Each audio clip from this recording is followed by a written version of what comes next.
What's up, everybody? It's your boy Sterling from ENT, and welcome back to ENT Fantasy Football.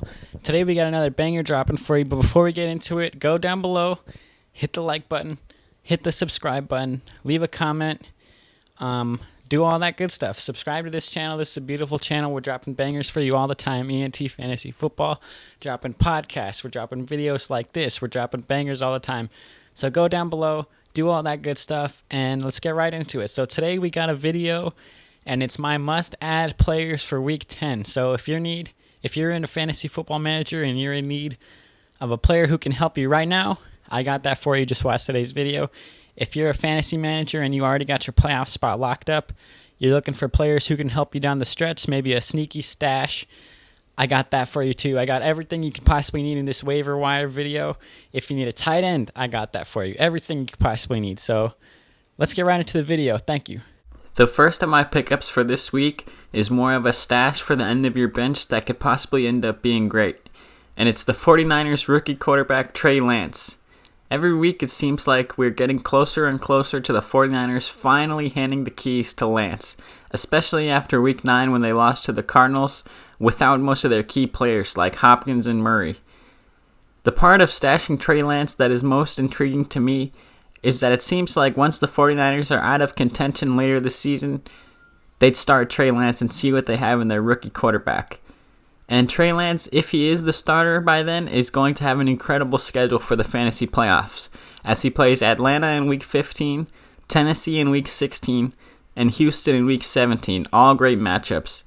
Add to this the weapons Lance has in Deebo Samuel, George Kittle, and the recent reemergence of Brandon Ayuk, a good run game to fall back on, and plus the explosive running ability of Lance, and he's in prime position to go off in the fantasy playoffs for you.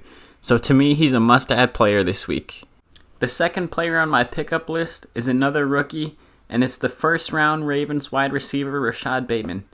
Bateman made his debut for the Ravens in Week 6 and has already been given a large role in the Ravens' offense, with 6 targets in Week 6, 6 targets in Week 7, and 8 targets in Week 9.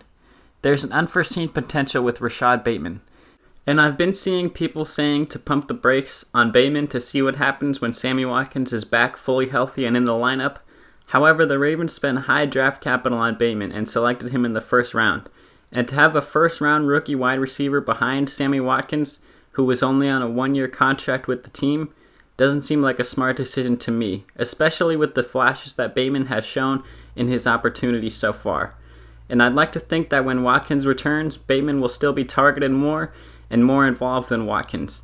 And considering the Ravens have been passing the ball a lot more successful this year and passing the ball in general a lot more, to me, Bateman can blossom into a real fantasy stud this year. The next player on my must-add list for this week is the tight end for the Washington football team, Logan Thomas. Thomas is scheduled to come off the IR this week, and if fully healthy, I expect Thomas to immediately be a top 12 tight end for fantasy. What is so encouraging to me is that since Thomas was injured in Week 4, Ricky Seals-Jones has been solid for fantasy and averaging 6 targets a game in basically the same role that Logan Thomas had. And I expect Logan Thomas to step right back into that role and be targeted even more than Seals-Jones was, and have a huge impact in the red zone. And with Washington paying Thomas in the offseason, it shows to me that Washington is fully behind Thomas, and to me Thomas is going to be coming back from injury right into a huge role. And his rest of season schedule is great, along with his fantasy playoff schedule, where he has the number 1 easiest fantasy playoff schedule for tight ends, where he plays the Eagles twice, who allow the most fantasy points per game to the tight end position. So Thomas is coming back into a huge role where he's the number 1 tight end on the team, getting a lot of targets, and he also has a great upcoming schedule and a great fantasy playoff schedule. So to me, Thomas is a very underrated tight end right now, and I think you should go pick him up if he's available. The fourth and final player on my must-add list for Week 10 is the Steelers tight end Pat Friarmuth. Ever since the injury of Juju Smith-Schuster, Friarmuth has gotten a much larger role in the Steelers' offense, and since Week 6 when Juju got injured, he's averaging 13.5 fantasy points a game, and he's averaging just under 7 targets a game. And in Week 9, he had a huge breakout performance with 5 receptions, 43 yards, and 2 touchdowns, putting up 18.8 fantasy points, and he was the #1 tight end in Week 9 for fantasy football. Friarmuth has become a large part of the Steelers' red zone offense and has scored 3 touchdowns in his last 2 games. Friarmuth is part of a good offense, and I think that his recent production is sustainable for the rest of the season. To me, Friarmuth is a great pickup this week. If you're in need of a tight end and Logan Thomas isn't available, I would go with Pat Friarmuth. For the next portion of today's video, I have 2 streaming options for the quarterback position that if you're in need of a quarterback, for example, you have a bye week to one of your quarterbacks, or your quarterback is dealing with an injury or something of that nature and you need a quarterback to stream for this week, these are 2 options that I think will be great for you. The first one is Matt Ryan against the Dallas Cowboys. So far this year, Matt Ryan is averaging 22.9 fantasy points a game, and he's playing against the Cowboys, who give up the 5th most fantasy points a game to quarterbacks. And to me, this should be a high-scoring game, so I think Matt Ryan, you can pick him up and play him this week with confidence, and he'll give you a good game. And my second streaming option for the quarterback position this week is rookie quarterback, first overall pick Trevor Lawrence versus the Indianapolis Colts. The Colts give up the 2nd most fantasy points a game to the quarterback position so far this season. They're a pretty good run defense, but they're terrible against the pass.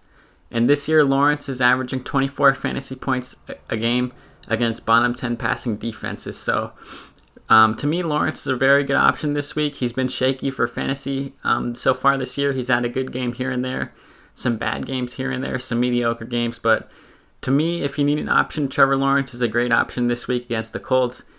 He should be able to throw for like 250 yards, 2 touchdowns, have some rushing yards, maybe sneak in a rushing touchdown. But I think Lawrence is a great option this week against the Colts. And then for the final segment today, I have a pick up and play section. So if you're desperate and you desperately need players to pick up and play, maybe for your flex, if you're dealing with an injury, these are players that you can pick up off waivers. Most likely they're on waivers. You can pick them up and play them with confidence. For the running back position, I have Jordan Howard. Howard's coming off back-to-back good games. He's the goal line back for the Eagles while Miles Sanders is out. And he's been getting, last week he got the majority of the workload. So I think Howard is in a good position, especially being the goal line back. And he should get a lot of carries this week. So if you need an option, you can pick up and play Jordan Howard. Another player for this category is Tim Patrick of the Denver Broncos. He's available in pretty much most leagues. I think he's only rostered in like 23% of Yahoo fantasy leagues. Last week he led the Broncos in receiving yards, and he's averaging 10.2 fantasy points a game this year in half PPR. So he's already putting up good numbers. At the beginning of the season, he was super consistent. He had a couple games where he didn't really perform as well in recent weeks, but last week he came back, led the Broncos in receiving, and had a great week. And then my next option for a pick up and play this week as another wide receiver is Russell Gage. In theory, Gage is the wide receiver 1 now that Calvin Ridley isn't playing. And last week this showed as he was targeted 8 times, which is the most out of all the wide receivers on the Falcons last week. So he's getting targeted a lot in the passing game. And this week he also plays the Dallas Cowboys. So he's got a great matchup. That game should be a high-scoring game, so he should get a lot of opportunity. The Falcons will probably be playing from behind, so he should be getting a lot of targets in garbage time and hopefully in like when they're in comeback mode. And so I think Russell Gage can have a very good week for you. And then my last pick up and play player is Tyler Conklin, the Minnesota Vikings tight end. So Conklin is averaging 57 yards in his last 3 games. He plays the Chargers, who are a great matchup for the tight end position. He's been producing very well for fantasy in recent weeks, so I think you can pick up and play Tyler Conklin with confidence this week. And I think you can expect a pretty good game because he's averaging 57 yards a game in the last 3 weeks. Imagine if he adds a touchdown onto that. If he adds a touchdown onto that, you instantly have a very good week and probably like a top 10 tight end. So I think Tyler Conklin is a great option for this week. And that's going to be it for today's video. Thank you guys very much for watching. Go down below and hit the like button, hit the subscribe button, leave a comment, all that good stuff. Make sure you go down, subscribe to ENT Fantasy Football, which is this channel. Go subscribe to ENT Basketball, which is my basketball channel. And thank you guys for watching today's video. This was Week 10 must-add players. We had some streaming options in there. We had some pick-up and play players that if you're desperate, you can play, and they'll give you a good week. And yeah, thank you guys very much for watching. I'm out of here.